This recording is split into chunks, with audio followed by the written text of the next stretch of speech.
శ్రీమాత్రే నమ. జయ గురు దత్తాత్రేయ నమ. ఈ వీడియోలో మనం కన్యారాశి వారికి ఏ వృత్తి అనుకూలిస్తుంది, ఏ రంగాల్లో వీళ్ళు అభివృద్ధి చెందే అవకాశం ఉంటుంది అన్న విషయాన్ని మనం శాస్త్రీయంగా తెలుసుకునే ప్రయత్నం చేద్దాం. సహజ రాశి చక్రంలో కన్య 6వ రాశి. మనకి జ్యోతిష శాస్త్ర ప్రకారం 6వ భావం అన్నది శత్రువులు, రోగాలు, రుణాలు చెప్తుంది. అలాగే సర్వీస్ ఓరియంటెడ్ అంతా కూడా 6వది, సర్వీస్ చేయడం. దాని తర్వాత ఇది విజయస్థానం కూడా, సక్సెస్ పొందే స్థానం కూడా ఇదే. ఈ కారణం వల్ల ఏంటంటే ఈ కన్యా రాశిలో జన్మించిన వాళ్ళు ఎక్కువగా సేవా గుణాన్ని కలిగి ఉంటారు, సేవా భావాన్ని కలిగి ఉంటారు. వీళ్ళు ఎక్కువగా చిన్న స్థాయి ఉద్యోగంలో స్థిరపడి అంచెలంచెలుగా పెద్ద స్థాయికి వెళ్ళే ప్రయత్నం ఎక్కువగా జరుగుతూ ఉంటుంది. మన ప్రస్తుతం జరుగుతున్నటువంటి అనుభవ ప్రకారం కన్యా రాశి ఇది 6వ రాశి అవ్వటం వల్ల ఎక్కువగా ఈ రాశిలో జన్మించినటువంటి వాళ్ళు మెడికల్ రంగంలో ఎక్కువగా, ముఖ్యంగా ఈ రాశిలో జన్మించినటువంటి అమ్మాయిలు డాక్టర్లు గాను, నర్సులు గాను, ఏదన్నా అవచ్చు, మొత్తం మీద ఈ మెడికల్ సంబంధించిన వృత్తిలో ఎక్కువ మంది స్థిరపడడం జరుగుతూ ఉంటుంది. దాని తర్వాత ఏంటి, ఒకరికి సహాయకులుగా అంటే సెక్రటరీలుగా ఉండే అవకాశం ఉంటుంది అన్నమాట. అంటే ఒక మినిస్టర్ దగ్గర సెక్రటరీ గాను, పిఏ గాను, సబార్డినేట్ గాను ఉంటారు. ఒకడు అభివృద్ధికి వీళ్ళ కారణం అవుతుంటారు. వీళ్ళ యొక్క సలహాలు సూచనలతో ఆ నాయకుడు కానీ, ఆ మంత్రి కానీ మంచి నిర్ణయాలు తీసుకుంటూ జీవితంలో ముందుకెళ్తూ ఉంటారు. అంటే వీళ్ళు బ్యాక్గ్రౌండ్గా ఉంటూ ఒక వ్యక్తిని జీవితంలో టాప్ ర్యాంకులోకి తీసుకురాగలుగుతూ ఉంటారు. వీళ్ళు మాత్రం అదే స్థానంలో ఉండడం జరుగుతూ ఉంటుంది.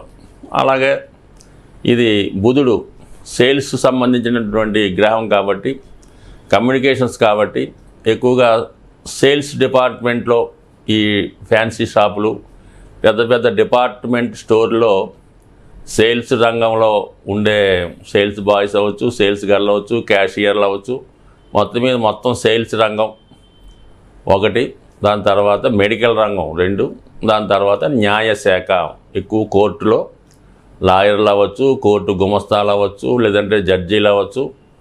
ఎక్కువగా ఈ 3 రంగాలు అంటే శత్రువులు, రోగాలు, రుణాలు, ఈ 3ట్లో ఎక్కువ ఉంటారు. అలాగే మరి పోలీస్ డిపార్ట్మెంట్లో కూడా చాలా సబార్డినేట్ ఉద్యోగాలు. అలాగే విద్యా సంస్థలు, మరి గ్రంథాలయ నిర్వహణ, లైబ్రరీస్గా ఉంటారు. మామూలుగా మంచి హై క్వాలిటీ ప్రొఫెసర్లు కన్నా ఒక రీడర్లుగా, లెక్చరర్లుగా, ఉపాధ్యాయులుగా, మరి విద్యార్థుల్ని సులభంగా చెప్పే విధంగాను, వాళ్ళని తీర్చిదిద్దే విధంగాను మంచి అడ్వైజర్లుగా, మంచి ఉపాధ్యాయులుగా రాణించడం జరుగుతూ ఉంటుంది. అలాగే వీళ్ళ పూర్వకాలంలో స్టెనోలు, టైపిస్టులు, చిన్న స్థాయి గుమస్తాలు ఈ రాశిలో ఎక్కువగా జన్మించడం జరుగుతూ ఉంటుంది. అంటే ఎక్కువగా వీళ్ళు ఇతరుల అభివృద్ధికి కారణం అవుతూ ఉంటారు. తక్కువ ఆదాయంతో సంతృప్తి పడుతూ ఉంటారు. వీళ్ళ కష్టానికి తగిన ప్రతిఫలం మాత్రమే తీసుకోవడం వల్ల వీళ్ళ సంపాదన, వీళ్ళ ఆదాయం వాళ్ళ జీవన విధానానికి సరిపోతూ ఉంటుంది. అలాగే వీళ్ళు కూడా ఎక్కువగా ఆశించడం, ఉన్నదాంతోనే తృప్తి పడుతూ ఉంటారు. అందుకని జీవితంలో ఒక స్థాయికి వచ్చిన తర్వాత అక్కడితో వాళ్ళు సంపాదన సరనుకుంటారు, అక్కడితోనే వాళ్ళ సంపాదన ఆగిపోవడం జరుగుతూ ఉంటుంది. బట్ ఏదైనా మంచి మేధావులుగా ఉంటారు. వీళ్ళ ఎవరి దగ్గర ఉంటే ఆ సంస్థ అభివృద్ధి చెందుతూ ఉంటుంది. వీళ్ళ ఎవరి దగ్గర పనిచేస్తే ఆ వ్యక్తి మంచి టాప్లోకి రావడం జరుగుతూ ఉంటుంది. ఎక్కువగా విద్యా సంస్థలు స్థాపించేవాళ్ళు, ఈ కాన్వెంట్ స్కూళ్ళు, చిన్న చిన్న ఎలిమెంటరీ మామూలు స్కూల్స్, ఇది ప్రైవేట్ స్కూల్స్ అన్నీ కూడా, ఈ జూనియర్ కాలేజీలు అయితేనే మరి ఎల్కేజీ నుంచి యూకేజీ నుంచి 10th క్లాస్ స్టాండర్డ్ వరకు, అలాగే ఇంటర్మీడియట్ వరకు ఈ కాలేజీలు స్థాపించడం, అందులో ఉపాధ్యాయులుగా ఉండడం.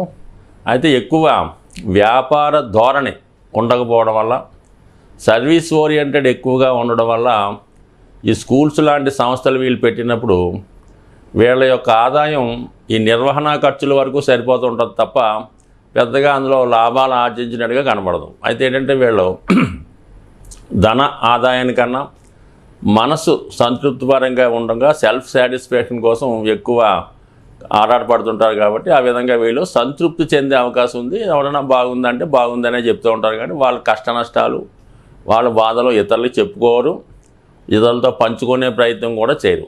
లాభం వచ్చినా నష్టం వచ్చినా కష్టం వచ్చినా వాళ్ళే భరించే అవకాశం ఉంటుంది. సో ఇక ఈ విధంగా ఈ కన్యా రాశి వారు ఈ వృత్తిలో స్థిరపడడం అంటే ఎక్కువగా విద్యారంగం, వైద్య రంగం, న్యాయశాఖ ఈ 3 టాపు. దాని తర్వాత మామూలుగా ఉన్నటువంటి మార్కెటింగు, సేల్స్ ఇవి సబార్డినేట్గా జరుగుతూ ఉంటాయి అన్నమాట. ప్రతి చిన్న ఉద్యోగానికి కన్యా రాశి యాక్టివేట్ అవుతూ ఉంటుంది అన్నమాట. సో ఈ విధంగా ఉంటే మరి రాశి ప్రకారం ఇది. ఇందులో ఉన్నటువంటి నక్షత్రాలు మనం పరిశీలించినప్పుడు ఉత్తరా నక్షత్రం 3 పాదాలు ఉంటాయి. ఈ నక్షత్రానికి రవి నక్షత్ర అధిదేవతగా అధిపతిగా అంటే రూలర్గా ఉంటాడు. మరి ఈ నక్షత్రానికి సూర్య భగవానుడు ఆర్యమాన్ అనే పేరుతో సూర్యదేవత ఆరాధిస్తూ ఉంటాడు కాబట్టి చిన్న స్థాయి ప్రభుత్వ ఉద్యోగుల్లో ఎక్కువగా ఈ ఉత్తరా నక్షత్రం 1, 2, 3, 4 పాదాల్లో జన్మించిన వాళ్ళు ఎక్కువగా చిన్నపాటి సబార్డినేట్ గవర్నమెంట్ సర్వీసుల్లో ఎక్కువగా ఉంటారు.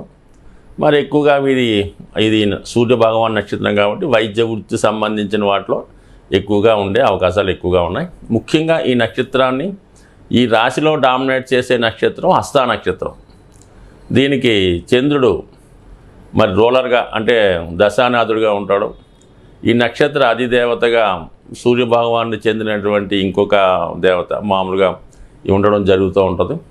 అయితే ఎక్కువగా వీళ్ళం ఈ డాక్యుమెంట్స్ తయారు చేసేవాళ్ళు, కథా రచయితలు, మిమిక్రీ ఆర్టిస్టులు, ఈ సినిమా రంగంలో సాంగ్స్ రాసేవాళ్ళు, పాటలు రాసేవారు, హాస్య నటులు, ఈ కామెడీ యాక్టర్లు మల్టిపుల్ టాలెంట్ కలిగి ఉంటారన్నమాట.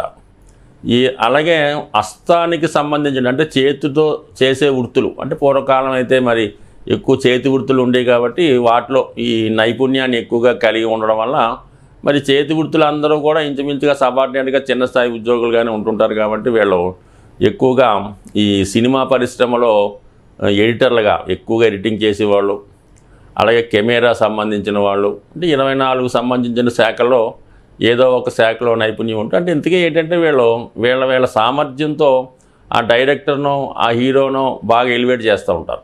సో ఈ విధంగా అనేక టాలెంట్ కలిగి ఉంటారు, మంచి హ్యాండ్ హస్తవాసి కలిగి ఉంటారు అన్నమాట. అందువల్ల వీళ్ళు సర్జన్లుగా డాక్టర్లంతా కూడా హ్యాండ్స్తోనే కదా మరి వైద్య వృత్తి అంతా కూడా ఈ కట్లు కట్టడం కానీ ఆపరేషన్ చేయడం కానీ ఇంజక్షన్ చేయడం కానీ ఇవన్నీ కూడా ఎక్కువ వైద్య వృత్తికి సంబంధించిన వాళ్ళు ఈ హస్త నక్షత్రంలో రావడం జరుగుతూ ఉంటుంది. అయితే బుధుడి యొక్క రాశిలో చంద్రుడి యొక్క నక్షత్రం ఉండడం వల్ల ఏంటంటే వీళ్ళు ఉన్నత విద్య కొరకు ఎక్కువగా విదేశం వెళ్ళడం కానీ దూర ప్రాంతంలో చదువుకోవడం కానీ అలాగే ఉద్యోగ నిర్వహణలో కూడా ఎక్కువగా ఈ ఎడ్యుకేషన్ ఉపాధ్యాయ వృత్తి కానీ ప్రస్తుతం వస్తున్నటువంటి ఈ ఉద్యోగాలు ఎక్కువగా వీళ్ళ దూర ప్రాంతంలో ఉద్యోగం చేయడానికి కూడా ఎక్కువ అవకాశాలు రావడం జరుగుతూ ఉంటుంది. అయితే వీళ్ళు అందరినీ నమ్మడం వల్ల ఎక్కువగా మోసపోతూ ఉంటారు. మనీ విషయంలో సరైనటువంటి మనీ మేనేజ్మెంట్ లేకపోవడం వల్ల వీళ్ళు సంపాదించిన ధనాన్ని ఇతరులు అనుభవించడం జరుగుతూ ఉంటుంది. కాబట్టి మనీ విషయంలో జాగ్రత్తగా ఉండాలి. ఫ్యూచర్ కోసం ఆలోచించకుండా ప్రజెంట్ బాగుంటే సరిపోద్ది అనుకుంటుంటారు. కాబట్టి వీళ్ళు చివరి జీవితం అంటే ఇంచుమించుగా 60 సంవత్సరాలు దాటిన తర్వాత వచ్చే జీవితాన్ని దృష్టిలో పెట్టుకొని తగు విధంగా వీరికి కొంత ధనం దాచుకోవడం కానీ రెగ్యులర్గా వచ్చే ఆదాయం కానీ ఉంటే మంచిది. లేదంటే చివరి జీవితంలో ఇందాక ఈ ఆరోభావాన్ని కారకత్వాలైనటువంటి శత్రు రోగ రుణాల చేత ఇబ్బంది పడే అవకాశం ఉంటుంది. కాబట్టి ఈ విషయాన్ని ముఖ్యంగా ఇతరులకి సలహాలు ఇవ్వడంలో వీళ్ళు నెంబర్ 1. సొంత విషయంలో మాత్రం తగిన జాగ్రత్త తీసుకోలేకపోవడం వల్ల మరి ప్రస్తుతం ఉన్నటువంటి ఈ ఓల్డేజ్ హోమ్స్ అనొచ్చు, రిటైర్మెంట్ హోమ్స్ అనొచ్చు, వీటిలో చూస్తే ఎక్కువగా వీళ్ళే కనబడుతుంటారు. కాబట్టి మరి ఫ్యూచర్ కోసం జాగ్రత్త పడడం అనేది చెప్పుకోదగ్గ సూచన. అలాగే వీళ్ళు మంచి అడ్వైజర్స్గా ఉంటారు. దాని తర్వాత వచ్చే చిత్తా నక్షత్రం అన్నమాట. చాలా మల్టిపుల్ టాలెంట్ కలిగి ఉంటారు. ఈ చిత్తా నక్షత్రానికి అధిదేవతగా మనకి విశ్వకర్మ అంటే విశ్వబ్రహ్మ ఉండడం, అంటే దేవతలకి ఆయుధాలు తయారు చేయడంలోనూ వారికి భవనాలు నిర్మించడంలోనూ ఈ విశ్వకర్మ అనుకూలమైనటువంటి దేవతగా ఉండడం జరుగుతూ ఉంటుంది. అలాగే కొంతవరకు ఇంద్రుని యొక్క ఆధిపత్యం కూడా ఈ చిత్తా నక్షత్రం మీద ఉండడం వల్ల వీళ్ళు చాలా మల్టిపుల్ టాలెంట్ కలిగి ఉంటారు. మంచి కన్స్ట్రక్షన్ రంగంలోనూ ఇంటీరియర్ డిజైన్స్ చేయడంలోనూ జరుగుతూ ఉంటుంది. మరి దేవతలకి ఆయుధాలు తయారు చేసే అంటే ఏదో ఒక సుబ్రహ్మణ్య స్వామి, ఒక హనుమాను, కొత్తగా ఒక దేవుడు మనకి వచ్చినప్పుడు దానికి సంబంధించినటువంటి ఆయుధాన్ని కూడా తయారు చేస్తూ ఉంటారు. ఈ విధంగా వీళ్ళు మల్టిపుల్ టాలెంట్ కలిగి ఉండి ఎక్కడన్నా సరే వీళ్ళ యొక్క గుర్తింపు, ఐడెంటిటీ కలిగి ఉంటారు. సో ఏదేమైనా ఈ హస్త నక్షత్ర జాతకులు విఘ్నేశ్వరుని ఎక్కువగా ఆరాధించాలి. ఏ పని ప్రారంభించినా వినాయకుడిని పూజించి ప్రారంభించడం వల్ల